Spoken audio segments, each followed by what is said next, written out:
Mambo Team Africa Worldwide, Habari Ya Asabui, Habari Yamchana, Habari Ya Gioni. Good morning, good afternoon, and good evening. So, I haven't made a post in a little bit, but as always, as I always promise, I'm going to be more frequent. And the reason why I think I should be more frequent is that not only am I providing a service by uploading uh, my videos, providing a service to the family, it's also a service for me. These videos can be therapeutic. We are going through some very challenging times right now, and especially for Pan-Africanists and especially for Afrocentrists.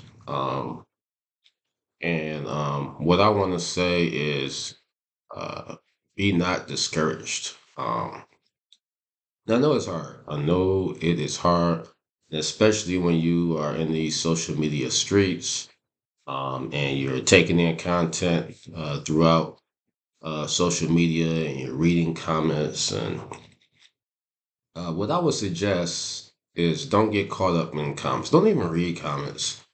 I know, we can get wrapped up in that, but it's very, very time consuming to consume social media anyway. And thank you for watching my video, of course. But if you watch too many videos, then you're not really being productive. And then if you add in the comments, then that's really gonna slow you down. And I'm speaking from personal experience on that.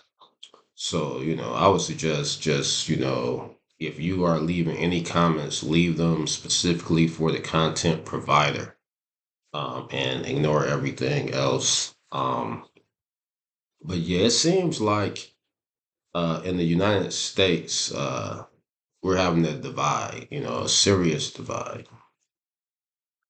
You have those of us who still consider us ourselves to be African American. You have people who consider themselves to be Africans in America. You have people who consider themselves to be Black Americans or foundational Black Americans. You have people who consider themselves to be uh, American descendants of slave or slavery. And you have people that call themselves freedmen. You have people who are in some of the Hebrew Israelite camps who are anti-African, because I know that they're not all anti-African. Um, you have the pretendians. Um, you have the list just goes on and on. So many different ideologies and so many different philosophies and so many different identities. And I know without a shadow of a doubt, this is fueled by Mashatani. It's fueled by the devils. It's fueled by our enemies. But at the same time, we got to always realize that we have Mashatani within our own group as well, our own group of roots. And so, you know, um, I used to work with this group sometimes. I was in a group called WCC. We charged colonialism at one point. And we had a group that, well, we actually, did a group work with several groups, but there was one group we used to like interact with that was called the BAIO, Black African Infrastructure Organization. And one of the members, uh, so shout out to them, but one of the members, um, and I don't want to give credit to the wrong member, but one of the members said that he had a expression, connect, not convince. And man, I am so thankful for hearing that expression. It's very simple, but it is profound. Connect, not convince. Basically, anybody who is 25 years old, I'm not saying people don't change, but for the most part, if somebody's 25 years old, they're going to be whoever they're going to be. So don't waste any time. Don't waste any time on anybody who is over 25 and they don't understand basic logic. They don't understand critical thinking. They don't understand basic truths in life. There are certain things that nobody should really have to tell you. If you've been a quarter century on this earth, just experiencing life, and you have educated yourself to the point where you're literate, you can read written material and understand it. And it's certain things you should be able to put all that together and have a certain understanding about what's real and what's not, and the differences between things. We could maybe call that the power of discernment. 'Cause a lot of times, I find myself in the comments arguing with somebody, and then the examples that they use to compare two things. I mean, apples and oranges for real. It's like you actually think this is similar to that, or you actually think this is a logical conclusion for this. And so I know it's an old expression, but Jay-Z used the Jay-Z he uses a lot of old expressions, and I'm not knocking him for that. It's witty in the way he does it. Uh but I can't remember the song or the album. I'm getting old. I used to be able to quote songs and albums by everybody in hip hop, but he says somebody told him not to argue with fools because from a distance people can't tell who is who. And that is real. So what we have to do is we actually have to divide, unfortunately. I mean, I know growing up in the United States, we tend to see the position of low numbers or being a quote unquote minority as a weakness. But I have learned by studying history and traveling the globe that uh, a united minority is always stronger than a divided majority. An organized minority is always stronger than a disorganized majority. I mean, not to big these peoples up, but just to, observe, the enemy. The Brits took over India for a while before the Indians were smart enough to realize that they all sat down, they could get their country back. Um, and then throughout Africa, until this day, you have minority groups who are economically running a lot of the countries. So, with that being said, don't think that we have to include all Africans in Pan Africanism. Don't think that we have to include all African Americans in Pan Africanism. These people who, want to be all these other different types of groups, it's like, why even try to explain it to them? A lot of them don't even know the difference between race and nationality. Like if I title myself an African American, people don't realize that I'm talking about ancestry and nationality. I said American. So they will say stuff like, oh, Jamaicans call themselves Jamaican. They don't call themselves African. I'm like, what? I'm like, I've never, well, I did meet one lady once, but for the most part, almost every Jamaican I've ever known in my life has been pro-Africa and consider themselves to be African. Jamaican is not their race. Jamaican is their nationality. Marcus Garvey. Marcus Garvey, probably the greatest leader we ever had, the father of Pan-Africanism. The father of Pan-Africanism, who created the red, black, and green flag. He was Jamaican. But I can't be in the comment section trying to explain this stuff to people who don't know history and are illogical, all it's going to do is depress me, you know? So what we need to do, we need to write off all these people, write off the FBA, write off the ADOS, write off the Freedmen, write off the Pretendians, write off the negative wing of the Hebrew Israelites, write off the people who just say they American even though they look like me and you. Write them all off. Write them all off. You know, I'd rather have, a few hundred of us who are like-minded and are determined, than to have millions who are going in multiple different directions. You know, a lot of us, we just outthink ourselves. We say stuff like, oh, melanated people are from the whole planet, and we had one continent called Pangea or Asia. I'm like, do you realize that as long as the history is, even though humanoids go back millions of years, that's still not far enough for us to have all been on the Earth before the continental drift. When the world was one land, there were no humanoids on the land. It didn't just separate with people on it, and then the oceans formed, and then these people were already at. No, no. Everybody in North America, including the so-called red men or American Indian or Native American, on everybody in North America came from somewhere else. So even if you have Africans in the Americas prior to the transatlantic slave trade, they are still Africans.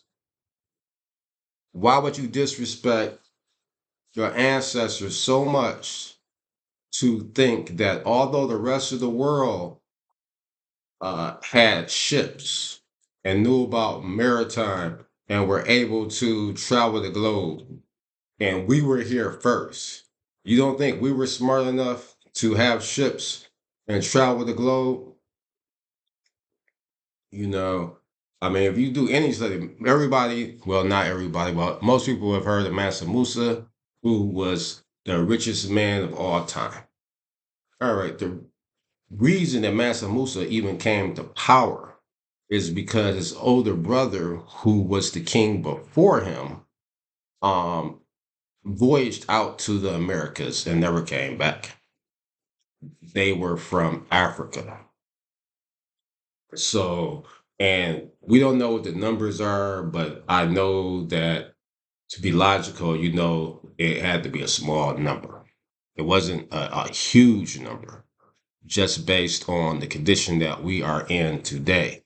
It's a difference when you are taken over, or occupied by outsiders than when you are captured and taken to a new place. I'm not saying that all of our African culture was erased, because that's not true. But a lot of it is, most of it is dormant, and a lot of it is what we call Southern American culture today. We just don't recognize it as being African culture. So a lot of times when we call stuff Southern, um, it's really African, because the majority of the enslaved Africans that were brought to America were brought to the South. The plantations were in the southeastern United States, from uh, the eastern board, the Carolinas, Georgia, Florida, all the way over to Texas. All that is where the plantations were. Okay. Then, as a lot of people migrated north and west and stuff like that, they they actually looked down on their southern ways.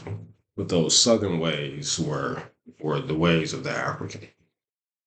You know, watermelon, um, okra, and a variety of different foods. that we did, that we consume still to this day, is just an extension of what was brought over from Africa, because uh, they called it the slavery trade. And when people were being enslaved, they were looked at as a commodity. And and we weren't the only so-called commodity on the ship. There were also different types of exotic foods that were brought, and different types of there's all types of products.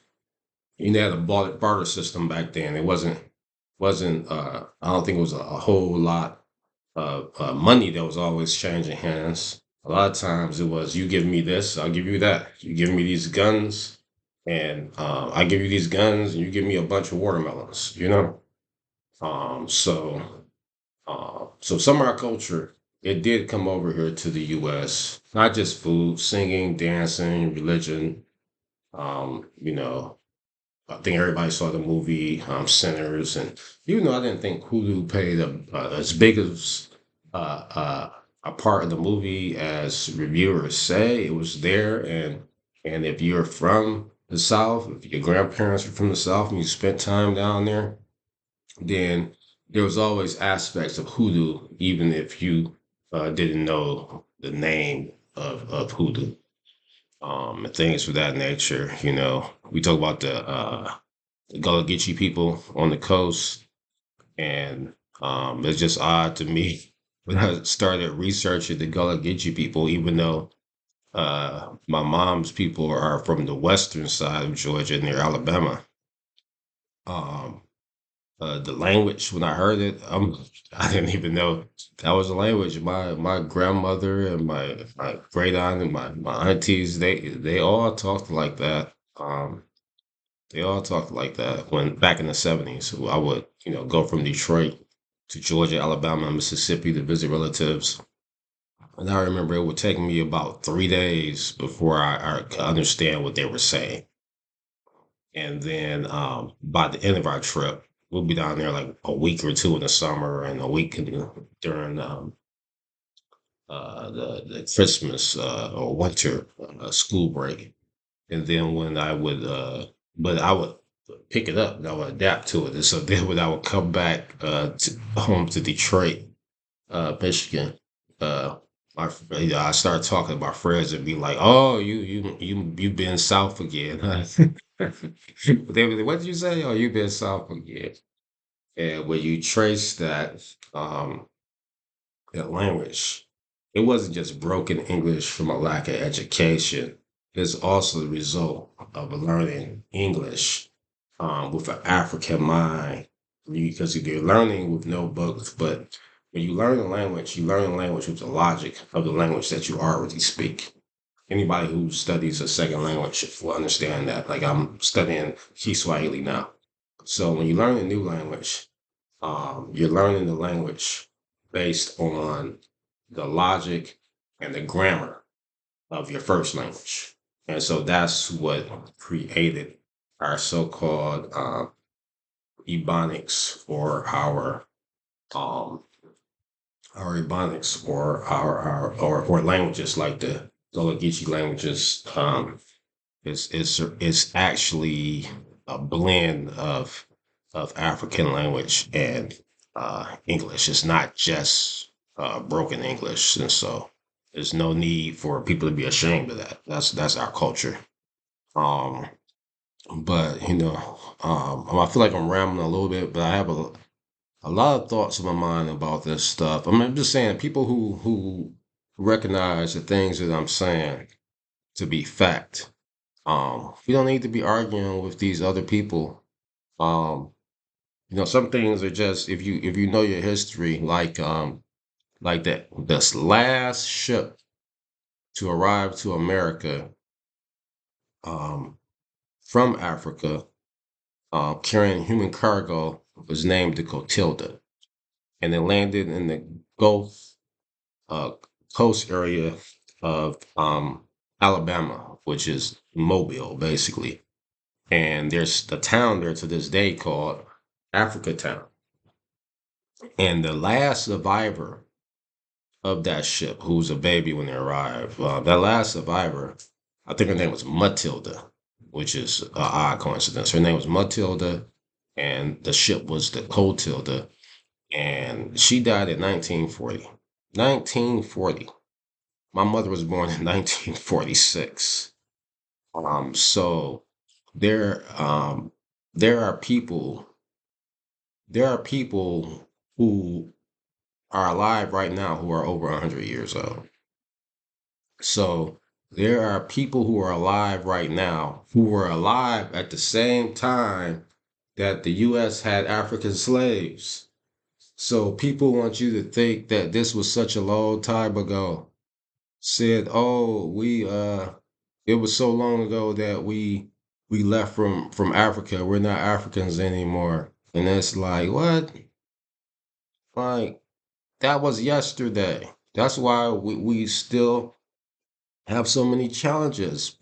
And I have to applaud us. We have accomplished a lot and shaken off a lot due to the fact that this situation that we were in called enslavement, that was just a little while ago.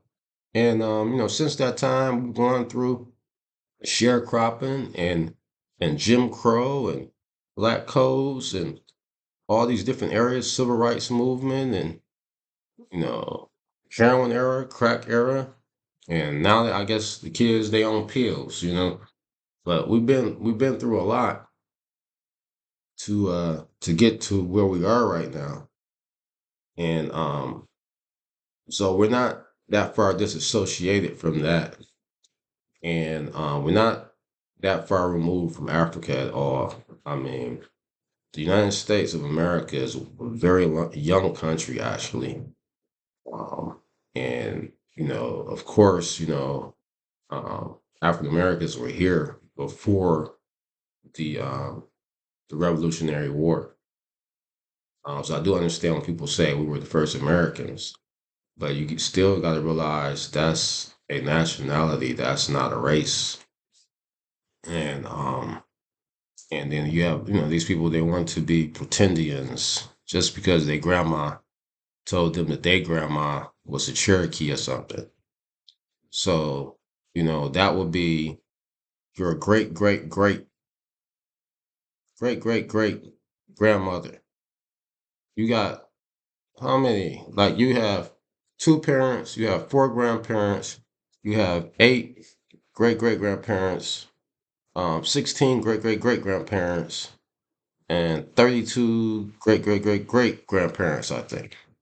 So forgive me if I did the math wrong. But if you take one person, one ancestor out of 32, that's the one you want to claim over all the African ones. And um because when your grandma said their grandma was an Indian, we got Indian in our family. They weren't referring to people who look just like us and calling us the Indians. They were talking about the red people. We know that. We switching it up today. Back in the past, when they were saying that, they were saying that as some people in the family who are different from us, not that we as a group were the Native Americans. And so I don't know why people think because um, they had an ancestor way back in the day, supposedly who was a Native American. You don't even know how that person got in your family tree. It could have been through slavery. Because what people don't realize is that Native Americans owned African people. I mean, let me say that again. I have to do the Dr. Umar on y'all, even though that brother. Oh, that's a whole other story, that brother. But anyway, I need to repeat that uh, Native Americans participated in slavery. Native Americans participated in slavery. Native Americans participated in slavery. So a lot of times when we did belong to a tribe, it means we belong to the tribe as property. you know. And a lot of times, if we had any DNA from those people, we got it the same way we got the European DNA. And what a lot of people don't realize too when it comes to DNA is that all of your ancestry DNA doesn't even make it down to you. That's why that company 23andMe is called 23andMe, because you get 23 of your chromosomes from your mother, 23 of your chromosomes from your father. That's it. You don't get them all. Even identical twins don't get the same ones. The same are given the exact same chromosomes, even though they look exactly alike. So if you only get half of your chromosomes from each parent, and then your parents got half of their DNA from their parents, it's split, split, split. So, a person who was your great grandparent, especially your great great grandparent, you might have 0% of their DNA. So, uh, I mean, all of it people don't want to admit it, but all of it just goes back to self-hate. You don't value Africa. So therefore, you want to disassociate yourself from Africa. I say to all Pan-Africans, let them disassociate. They're dead weight. We don't need them. Um, Marcus Garvey said that many of the people here, they aren't any good to us here in America, and they wouldn't be any good to us in Africa. And I'm not saying that everybody who is a Pan-African has a desire to relocate to Africa, but I think you can understand where I'm going with this. Even if those of us who don't choose to relocate to Africa, um, still would like to visit, or and to have a relationship with our people on the continent. Me personally, you know, not to pat myself on the back, but I walk my talk. I've been to Africa 10 times. I will be going on my 11th trip very soon. Uh, you know, I lived in Africa um, during the pandemic. So uh, I'm not speaking on myself when I say that we might not have a desire to move there, but I'm just speaking in general. Um, that people can want to have a relationship with the continent without necessarily relocating there. Um, so I think what we as people who identify as being African American or uh, Africans in America, I accept those people too. Um, they always like to use the word delineate. We need to delineate from them. Yeah, I'm probably mispronouncing that, but yeah. It's called You Over There, I'm Over There. They pumped that song up, which I also think was some CIA crap. They not like us. Yeah, they not like us. Because like I say, it's a lot more strength um, among a smaller group who is like-minded and organized, and united than there is for a big group who is disorganized, fragmented, and bickering amongst each other.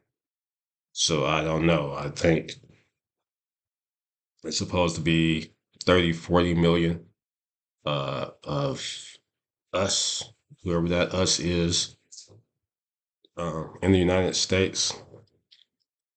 I'm hoping that maybe still 5 million of us are African Americans. That's what we need to work with. And then at the end of the day, we'll see who's still standing. We'll see who is productive. We'll see who is prosperous. We'll see who is happy. Okay, with that being said, I will talk to y'all next time. Um, Asante Sana for watching, and Kwaheri Kwasasa.